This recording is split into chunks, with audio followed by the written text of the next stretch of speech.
हरे कृष्णा। ओम नमो भगवते वासुदेवाय नमः। आज आप लोग सुनेंगे गजेंद्र मोच की कथा और पाठ।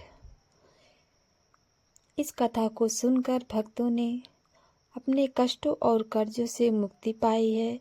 तो आइए गजेंद्र मोच की कथा के पाठ का वर्णन करते हैं। हिंदू धर्म के प्रथम ग्रंथ में श्रीमद् भगवद गीता के 3 अध्याय में गजेंद्र स्रोत पढ़ने को मिलता है। इसमें कुल 33 श्लोक दिए गए हैं। हिंदू धर्म के अनुसार इस स्रोत का जाप करने से जीवन में किसी प्रकार की परेशानियों से तत्काल मुक्ति मिल जाती है। इस स्रोत में हाथी और मगरमच्छ के सभी का वर्णन किया गया है। तो आइए जानते हैं गजेंद्र मोच स्रोत कथा। बुद्धि के अनुसार वर्णन किए गए रीति रिवाजों से अपने मन को नियंत्रित और हृदय को स्थिर करके गजेंद्र अपने पिछले जन्म में याद किए गए सर्वोच्च कार्य और बार बार किए जाने वाले स्रोत जाप करने लगे। गजेंद्र ने मन ही मन श्री हरि को ध्यान में रखते हुए कहा कि जिनके प्रवेश करने से शरीर और मस्तिष्क चेतन की तरह व्यवहार करने लगते हैं, उस सर्वशक्तिमान देवता का मैं मन ही मन स्मरण करता हूँ। जिनके सहारे से पूरा संसार टिका हुआ है, जिनसे ये संसार अवतरित हुआ है, जिन्होंने प्रकृति की रचना की है और जो खुद उनके रूप में प्रकट हैं, लेकिन इसके बावजूद भी वो इस दुनिया से सर्वोपरि और सर्वश्रेष्ठ हैं। ऐसे अपने आप और बिना किसी कारण के मैं भगवान की शरण में जाता हूँ। आप अपने संकल्प शक्ति के बल पर अपने ही स्वरूप में रचित और सृष्टि काल में प्रकट एवं प्रलय में अप्रकट रहने वाले इस संसार को जो बिना कुंठित दृष्टि के साक्ष्य रूप में देखते रहने पर भी लिप्त नहीं होते, बीतते गए समय के साथ तीनों लोकों और ब्रह्मादि लोकपालों के पंचभूत में प्रवेश कर जाने पर और पंचभूतों से लेकर महत्वपूर्ण सभी कारणों से उनकी परम करुणा स्वरूप प्रकृति में मग्न हो जाने पर घोर अंधकार प्रकृति ही बच रही थी। उस अंधकार से परे अपने परम धाम में जो सर्वव्यापी भगवान सभी दिशाओं में प्रकाशित होते रहते हैं, वो भगवान मेरी रक्षा करें।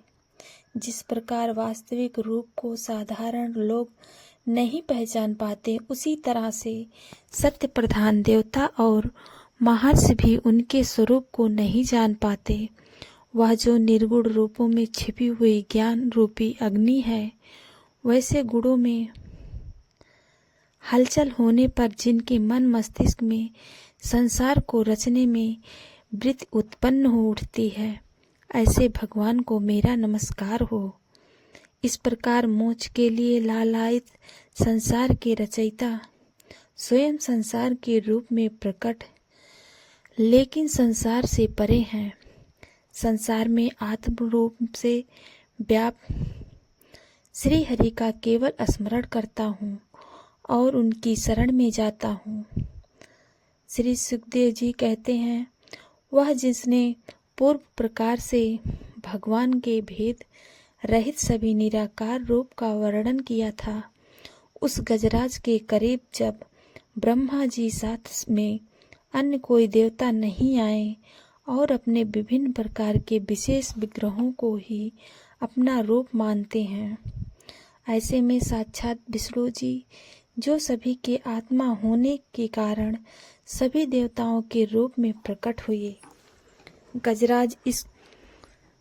गजराज को इस प्रकार दुखी देखकर और उसके पढ़े गए स्थिति को सुनकर चक्रधारी प्रभु इच्छा अनुसार वेग वाले गरुड़ की पीठ पर सवार होकर सभी देवों के साथ उस जगह पर पहुँचे जहाँ वह गज था।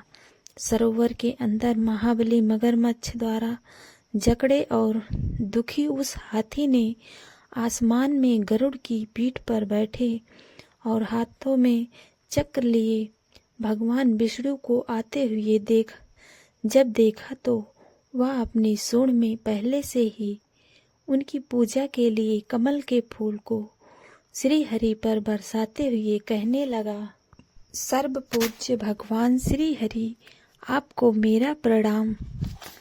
लाचार हाथी को देखकर श्री हरि विष्णु गरुड़ से नीचे उतरकर सरोवर में उतर आए और बेहद दुखी होकर ग्राह सहित उस गज को तुरंत ही सरोवर से बाहर निकाल लाए और देखते ही देखते अपने चक्र से मगरमच्छ के गर्दन को काट दिए और हाथी को इस पीड़ा से बाहर निकाल दिया। कहते हैं इस जाप को करने से व्यक्ति को बड़े बड़े कर्ज माफ हो जाते हैं। हिंदू धर्म के अनुसार इस जाप को करने से सभी प्रकार के विघ्न बाधाओं से मुक्ति मिल जाती है। यदि आप किसी प्रकार के कर्ज में डूबते हैं तो इस मंत्र का जाप जरूर करें। भगवान विष्णु सभी प्रकार की परेशानियां शीघ्र ही दूर कर देंगे। तो दोस्तों, आप लोग इस कथा को जरूर सुनिए और कमेंट में जय श्री हरि विष्णु जरूर लिखिए। दोस्तों, कथा अच्छा लगे तो एक लाइक ज़रूर कर दीजिएगा